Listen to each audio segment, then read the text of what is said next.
وہ کائنات سے معاذ اللہ سائڈ پہ کر دیا جائے تو اس کائنات کا قائم رہنا کسی صورت بھی ممکن ہے ہی نہیں۔ اسی لیے تو اقبال نے کہا تھا کہ ہو نہ یہ پھول تو بلبل کا ترنم بھی نہ ہو، چمن دہر میں کلیوں کا تبسم بھی نہ ہو نہ یہ ساقی تو پھر میں بھی نہ ہو، خم بھی نہ ہو، اور بزم توحید بھی دنیا میں نہ ہو، تم بھی نہ ہو۔ وہ بڑی بات کہہ گئے ہیں، میں نے بھی اس کو کوئی نہیں کھولنا، کہتے ہیں بزم توحید بھی دنیا میں نہ ہو، تم بھی نہ ہو، خیمہ افلاک کا استادہ اسی نام سے ہے، اور نبض ہستی تپش آمادہ اسی نام سے ہے۔ تو اقبال پھر ہمیں کرنا کیا ہے؟ کہنے لگے کرنا آپ کو یہ ہے کہ قوت عشق سے ہر پست کو بالا کر دے اور دہر میں اسم محمد سے اجالا کر دے۔ یہ کرنے کا کام ہے، اس رستے پہ آپ چل پڑیں۔ میرے بھائی، پہلی امتوں کے آپ تذکرے پڑھ لیں، کتابوں میں موجود ہیں، سورہ اعراف کو دیکھ لیں، اس میں بہت ساری چیزوں کا تذکرہ کر دیا گیا ہے، اور بھی قرآن مجید کی بے شمار صورتیں ہیں، آپ ان کو دیکھ لیں، اس پر غور کر لیں۔ جب قومیں نہیں مانتی تھی، انکار کرتی تھیں، تو اللہ تبارک و تعالیٰ انہیں تباہ کر دیتا تھا۔ بات نہیں مانی، ختم ہو گئی۔ ایک مقصد ہے نا جس کے لیے کسی چیز کو بنایا گیا، تو مقصد تخلیق انسانیت کیا ہے کہ وما خلقت الجن والانس الا لیعبدون، جنوں اور انسانوں کو اللہ نے اپنی عبادت کے لیے پیدا کیا، اور ان کو جب عبادت کی دعوت دی گئی، جب انہیں پیغام دیا گیا اللہ تعالیٰ کی توحید کا، انہوں نے نہیں مانا، تو جس مقصد کے لیے بنایا تھا جب اس طرف ہی نہیں آئے۔ یہ پنکھا لگایا جاتا نا ہوا کے لیے، تو اگر پنکھا ہوا نہ دے تو اس کا کوئی چھت پہ کام ہے؟ اس کو اتار کے تو آپ سکریب والے کے پاس بھیج دیں گے، بھئی ختم ہو گئی بات۔ تو مقصد جو تھا نا، اللہ کی عبادت تھی، تو جب قومیں اللہ کی عبادت کی طرف نہیں آئیں تو اللہ نے انہیں تباہ کر دیا اور صفحہ ہستی سے مٹا دیا۔ اللہ تعالیٰ کے پیارے محبوب علیہ السلام نے کفار مکہ کو، قریش کو، عالم عرب کو، عالم انسانیت کو دعوت دی، وداعیا الی اللہ باذنہ وسراجا منیرا۔ اس منصب پر فائز ہو کر حضور نے دعوت دی۔ جب انہوں نے دعوت کا انکار کیا، حضور نے انہیں عذاب سے ڈرایا، اللہ کے عذاب سے، چونکہ حضور نذیر ہیں۔ انہوں نے یہ کہا کہ اگر آپ کہتے ہیں نا کہ ہم پر عذاب آئے گا تو پھر آپ وہ عذاب لے آئیں، ہم پہ آئے۔ جب کوئی آدمی منہ سے تباہی مانگے، جب کوئی شخص اپنے منہ سے یہ کہے کہ کر لیں جو ہوتا ہے معاذ اللہ، تو اگر تو سامنے والا کمزور ہو تو شاید وہ کچھ نہ کر سکے، لیکن یاد رکھنا کئی دفعہ کمزور ہوتا ہے تو کچھ نہیں کرتا، تو کئی دفعہ مہربان بڑا ہوتا ہے،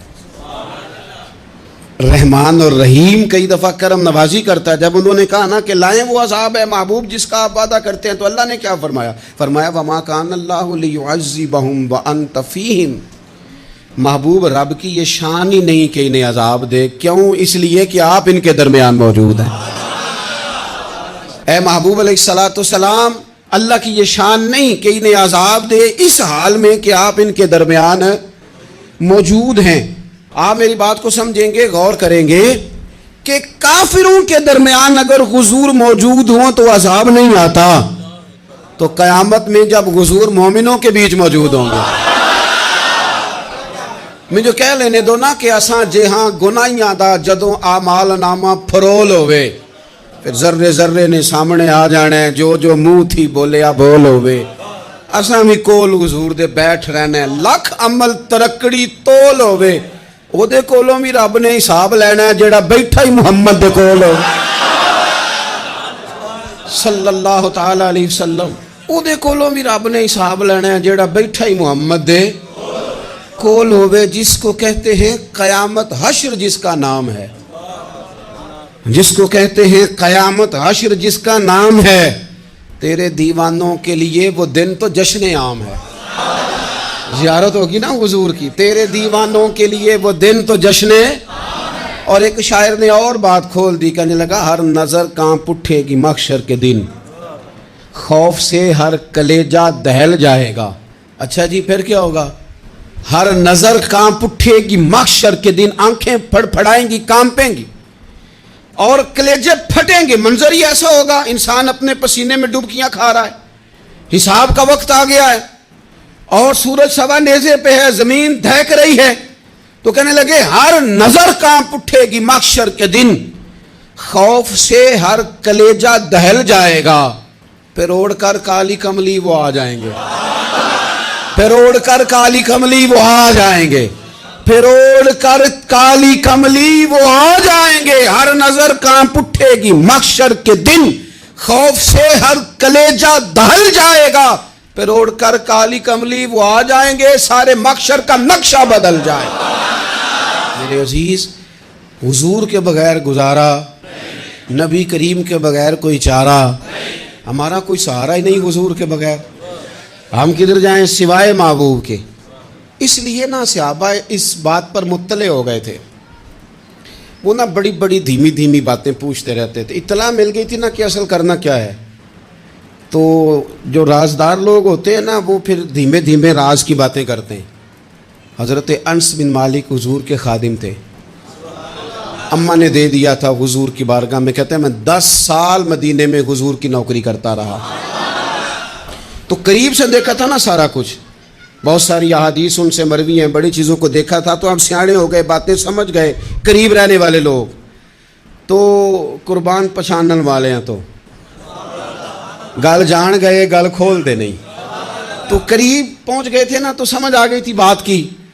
تو ترمذی میں موجود ہے، ایک دن حضور سے پوچھتے ہیں یا رسول اللہ قیامت والے دن آپ کو کہاں تلاش کروں، یعنی حضور علیہ السلام سے پوچھتے ہیں حضور میں نا قیامت والے دن، بھئی بات تو یہ نا کہ اعمال ٹھیک کیا جائے، معاملات پر توجہ دی جائے، عبادات کا خیال کیا جائے، جو ہمارے ذمہ ڈیوٹیاں ہیں وہ پوری کی جائیں، تو وہ کہتے ہیں حضور وہ قیامت والے دن کہاں تلاش کروں، تو حضور نے بھی نہیں فرمایا کہ تو اعمال ٹھیک کر، مجھے ڈھونڈنے کی کیا ضرورت ہے، کہاں ڈھونڈوں، تو حضور فرمانے لگے مسکرا کے فرمانے لگے، چونکہ قربان پچھانن والے ہیں، تو اے گل جان گئے گل کھول دے نہیں۔ حضور علیہ السلام سے کہا یا رسول اللہ میں نا قیامت والے دن کہاں تلاش کروں، تو حضور فرمانے لگے حوض کوثر پہ۔ یا رسول اللہ وہاں کیا ہوگا، تو فرمایا امت پیاسی آئے گی تو میں جام بھر بھر کے پلاؤں گا، میں جام بھر بھر کے پلاؤں گا، ایسا کی تیری خیر تیرے میں کدے کی خیر، ایسی پلا کہ جس کا نشہ عمر بھر رہے۔ اور ایک نے کہا تھا کہ طیبہ سے منگائی جاتی ہے، سینوں میں رچائی جاتی ہے، توحید کی میں پیالوں سے نہیں نظروں سے پلائی جاتی ہے۔ حضور صلی اللہ علیہ وسلم نے فرمایا حوض کوثر پہ بھی جام پلائیں گے، سیانے بڑے تھے حضرت انس اور بھلا ہمارا کر رہے تھے، یہ حضور سے پوچھ کے نا تو ہمیں ایڈریس بتا رہے ہیں، کیونکہ حدیث روایت کر دی نا تو ہمیں ایڈریس سمجھا دیے، پتے بتا دیے کہاں پہنچنا ہے، ساری جگہ سمجھا دی، چلیں جدید دور آ گیا ہے، انہوں نے لوکیشن بتا دی کہاں کر کے نا کس جگہ جا کے سٹاپ کرنا ہے کام۔ یا رسول اللہ وہاں ملاقات نہ ہوئی تو حضور نے فرمایا پھر پل صراط پہ آنا۔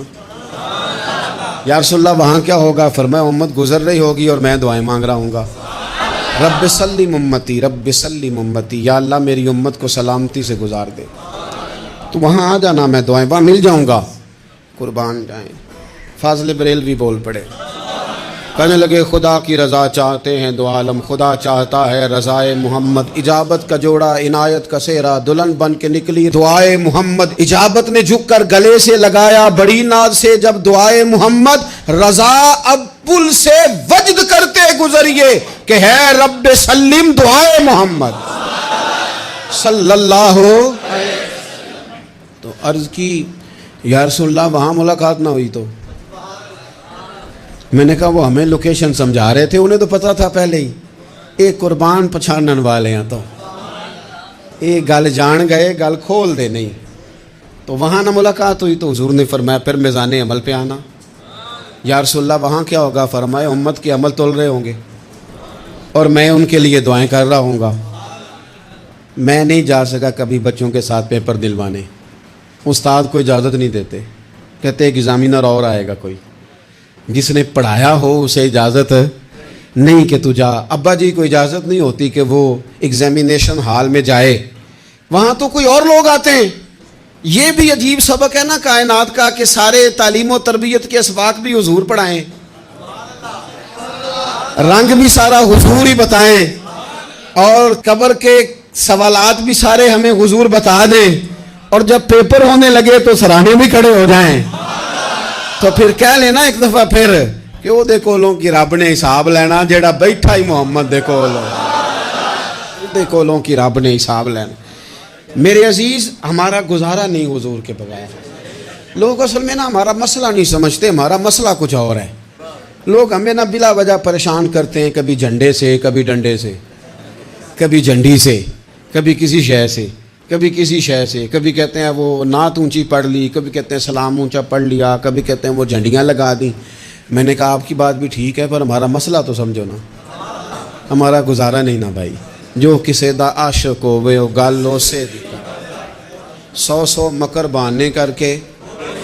میں پوچھے ہے میاں صاحب نو مزار تے جا کے کہ مکر کرنے ٹھیک نے؟ تو ساں کہنا مکر کردا ہے تے حضور ٹھیک نے، تے مینوں لگدا ہے کہ پولا جان دے سے پے کہ سونا راضی کرنا ہوئے تے موڑ ٹھیک نے۔ حضور نے ایک دن کہا تھا، حضرت ابو سعید خدری نے کہا یا رسول اللہ، آپ قرآن پاک کی تلاوت کر رہے تھے، قرآن پاک بڑا سونا پڑھتے تھے نا، تو نبی کریم نے سن لیا۔ اب کیا کریں، دلیل دیں گے تو بات مضبوط ہو جائے گی۔ حضور نے سن لیا تو بعد میں فرمایا ابو سعید تو بڑا سونا قرآن پڑھتا ہے، رب کے علاوہ کسی کو دکھا کے عبادت کرنی جائز ہے؟ حضرت ابو سعید خدری کہنے لگے سن رہے ہیں، مجھے پتہ نہیں تھا آپ سن رہے ہیں، ورنہ میں نے تو اور بنا بنا کے پڑھنا تھا۔ اب تو مان جاؤ نا، جو کسے دا عاشق ہوئے گالوں سے دی کرد ہے، 100 مکر بہانے کر کے، 100 مکر بہانے کر کے او دہی مرنے مرد ہے۔ میرے عزیز، ہماری مجبوری ہے، لوگ اس بات کو سمجھتے نہیں، ہماری مجبوری ہے، حضور کا میلاد ضروری ہے۔ لوگ سمجھتے نہیں بات کو، اس لیے بلا وجہ رٹا ڈال کے بیٹھتے ہیں۔ بھئی ہم نے تو کوئی رٹا ڈالنا نہیں، نہ سیاست کا، نہ دولت کا، نہ اقتدار کا، نہ کسی اور چیز کا۔ سیاست دے جھگڑے اساں چھوڑ دیتے، یہ تے محبت دا جھگڑا ہے، یہ چھڑا کوئی نہیں سکتا۔ تو میرے عزیز، ہمارا حضور کے بغیر گزارا۔ اور نبی پاک علیہ السلام کے بارے میں رب فرماتا ہے وَلَسَوْفَ يُعْطِيكَ رَبُّكَ فَتَرْضَىٰ،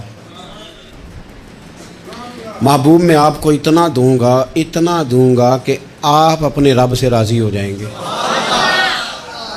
کیا کروں میں؟ اب یہ آیت اتنی شاندار ہے۔ حضرت امام زین العابدین رضی اللہ تعالیٰ عنہ سے کسی بندے نے کہا قرآن پاک میں سب سے زیادہ امید والی آیت کون سی ہے؟ اس کا خیال تھا لا تقنطوا من رحمت اللہ، کہیں گے اللہ کی رحمت سے نا امید نہ ہونا۔ اس نے کہا حضور سب سے امید والی آیت بتائیں۔ وہ کہتا میرے ذہن میں تھا کہ یہ والی آیت پڑھیں گے۔ تو امام زین العابدین رضی اللہ تعالیٰ عنہ فرمانے لگے سب سے امید والی آیت ہے وَلَسَوْفَ يُعْطِيكَ رَبُّكَ فَتَرْضَىٰ، رب کہتا ہے محبوب اتنا دوں گا کہ آپ اپنے رب سے راضی ہو جائیں گے۔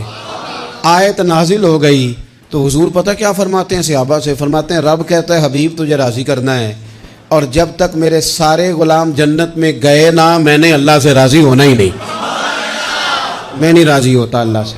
سارے جائیں گے تو تب تو میں تو کہتا ہی رہوں گا نا قربان پچھانن والے آتا۔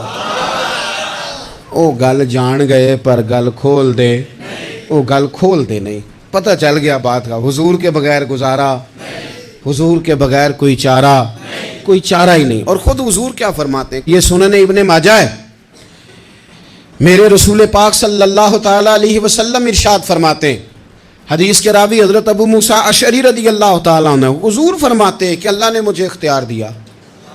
یا رسول اللہ کس بات کا؟ فرمایا رب نے اختیار دیا، میں چاہوں تو آدھی امت بغیر حساب کے جنت چلی جائے، اور میں چاہوں تو اللہ سے اختیار لے لوں کہ یا اللہ مجھے شفاعت کا حق دے، میں سفارش کرتا جاؤں اور تو انہیں معافی دیتا جائے۔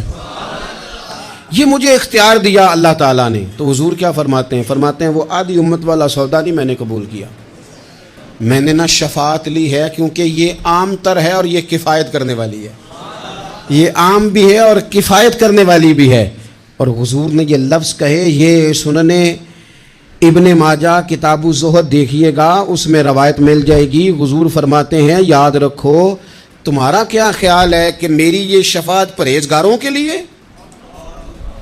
خود جملہ استفہامیہ سے بات کرتے ہیں، تمہارا کیا خیال ہے کہ میری یہ شفاعت جو قیامت میں سفارش کروں گا تو پرہیزگاروں کی کروں گا؟